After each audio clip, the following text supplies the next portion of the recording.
గత ప్రభుత్వం ఆధ్వర్యంలో ఆ సమయంలో వచ్చినటువంటి 317 జీవో ఏదైతే ఉందో, ఆ 317 జీవో వల్ల చాలా మంది ఉద్యోగ ఉపాధ్యాయులు ఎఫెక్ట్ అయ్యారు. మేము అధికారంలో రాగానే 317 జీవోను రద్దు చేస్తాం. వాళ్ళందరినీ ఎక్కడైతే లోకాలిటీ ఉంటుందో, లోకల్ జిల్లాలకే మళ్ళీ వాళ్ళందరినీ కేటాయిస్తామని కాంగ్రెస్ పార్టీ హామీ ఇచ్చింది. కానీ అధికారంలోకి వచ్చిన తర్వాత జీవోను రద్దు చేయకపోగా, ఆ జీవో వల్ల ఎఫెక్ట్ అయిన ఉద్యోగులకు తాత్కాలిక డిప్యుటేషన్ల కోసం మరి ఇంకొక జీవో తీసుకొచ్చింది. దాన్ని కూడా అమలు చేయట్లేదని మొన్న ఉపాధ్యాయులందరూ ధర్నా చేస్తున్న పరిస్థితి. ఈ అంశంపై మనతో పాటు మాట్లాడడానికి ఎస్టీయు మాజీ రాష్ట్ర అధ్యక్షులు ఉన్నారు భుజంగరావు సార్. సార్ నమస్తే.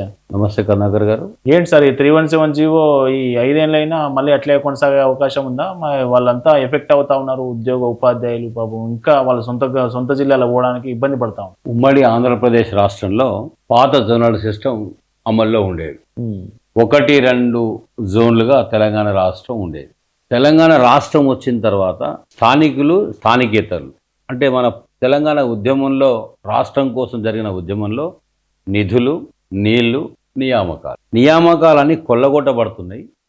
తెలంగాణలో హక్కుగా రావాల్సిన యువత నష్టపోతూ ఉన్నారు, ఉద్యోగ అవకాశాలు కోల్పోతూ ఉన్నారు అనే దాంతో ఉద్యమించి తెలంగాణ రాష్ట్రం సాధించుకున్న తర్వాత తొలి ముఖ్యమంత్రిగా పాలనా పగ్గాలు చేపట్టిన ఆనాటి ముఖ్యమంత్రి కేసీఆర్ గారు ఈ స్థానిక బిడ్డలకు న్యాయం జరగాలి, స్థానికేతరులకు దీనికి ఫుల్ స్టాప్ పెట్టాలనే ఉద్దేశంతో తను చాలా డీప్గా ఆలోచన చేసి జోనల్ వ్యవస్థను పునర్వ్యవస్థీకరించి, అంటే 2 మల్టీ జోన్లు, 7 జోన్లు, స్థానికులకు, స్థానికేతరులకు నిష్పత్తి 95% స్థానిక ఉన్నటువంటి యువతకు ఉద్యోగ అవకాశాలు అన్నిట్లో, 5% మాత్రమే స్థానికేతరులకు ఉద్యోగ అవకాశాలు ఉండే విధంగా సవరించి ఆ రాష్ట్రపతి శాసనసభ లోపల ఏకగ్రీవ తీర్మానం జరిపి దాన్ని కేంద్ర ప్రభుత్వానికి పంపించి పార్లమెంట్లో చర్చ జరిగిన తర్వాత రాష్ట్రపతి ఆమోదంతో బయటకు వచ్చిన తర్వాత కొత్త నూతన జోనల్ సిస్టమ్ అమల్లో వచ్చింది. ఈ అమల్లోకి వచ్చిన తర్వాత 33 జిల్లాలు, 7 జోన్లు, 2 మల్టీ జోన్లుగా న్యూ లోకల్ క్యాడర్ రీఆర్గనైజ్ కావాల్సిన అవసరం ఉంది.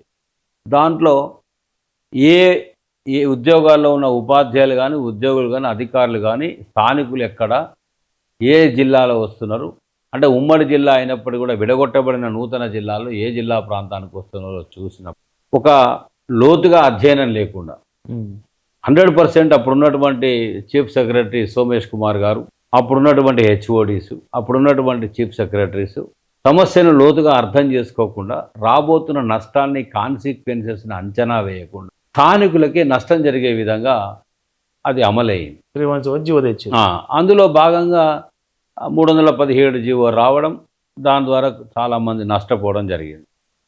అది అన్యాయం అని చెప్పేసి మాట్లాడిన దాంట్లో ఉద్యోగ సంఘాల నాయకులు ఉన్నారు, ఉపాధ్యాయ సంఘాల నాయకులు ఉన్నారు, మా బోటి వాళ్ళని కూడా చెప్పినాం.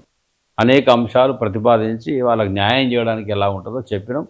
ప్రభుత్వం చాలా వరకు విపరీతంగా నష్టపోయి చెట్టుకొగరు పుట్టకొగరు విసిరేయబడ్డ భార్యాభర్తలను ఒక దగ్గరికి తీసుకురావడం కోసం. ఎందుకంటే కేసీఆర్ గారు ఒక మీటింగ్లో ప్రగతి భవన్లో భార్యాభర్తలు ఒక దగ్గర ఉండి సంసారం చేసుకోవాలన్నా, భార్య ఒక దగ్గర, భర్త ఒక దగ్గర ఉంటే ఇది ఎక్కడి న్యాయం? వాళ్ళని తీసుకురావడానికి రూల్స్ అడ్డం వస్తే కూడా ఆ రూల్స్ను రిలాక్సేషన్ చేద్దామనే పెద్ద మనసుతో ఆనాడు ప్రగతి భవన్ మీటింగ్లో మా అందరి ముందు మాట్లాడి, అట్లా ఈ 317 జీవోలకు బాధితులుగా ఎఫెక్ట్ అయిన వారిని చాలా వరకు అందులో కొందరు కోర్టుకు వెళ్ళి ఉత్తర్వులు తెచ్చుకున్నారు, కొందరు ప్రాతినిధ్యాలు చేసిండ్రు, కొందరు సాక్ష్యాధారాలు, అర్హత, educational qualification, study certificates submit చేసారు. అనేక రకాల సాంకేతిక సొల్యూషన్స్తో చాలా వరకు పరిష్కారం జరిగింది. ఇంకా ఇప్పటికీ 100కి 20 నుంచి 30 మంది బాధితులు ఉన్నారు. అంటే ఆ సంఖ్య ఓవరాల్గా చూసినప్పుడు వేలల్లోనే ఉంటుంది.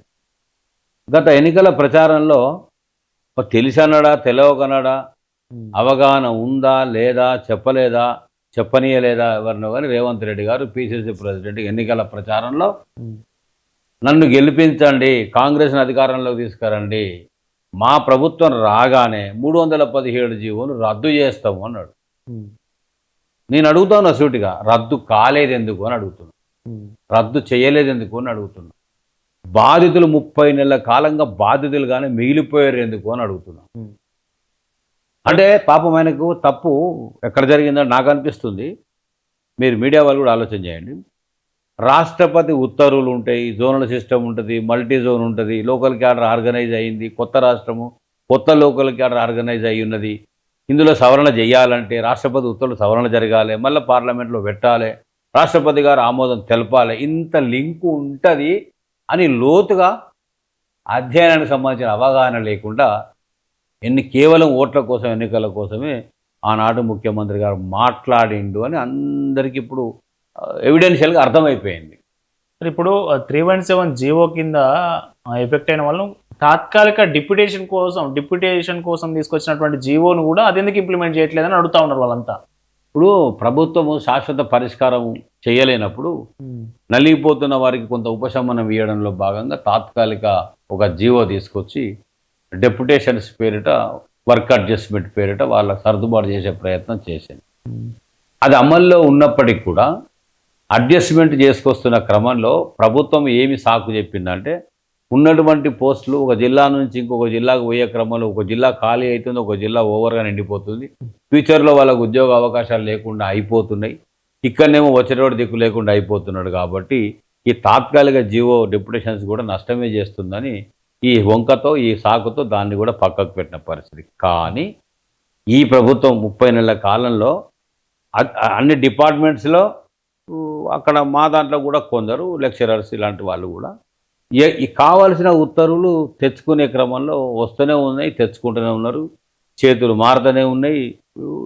ఎవరికి చెందాల్సిన లాభం ఎవరికి చెందాల్సింది వాళ్ళకు రాబట్టుకుంటూనే ఉన్నారు. అంటే ఒక పద్ధతి ఒక పాడు లేకుండా జిస్కా బైస్ హై ఉస్కి లాఠీ హై అనే విధంగా ఈ పరిపాలన కొనసాగుతూ ఉంది.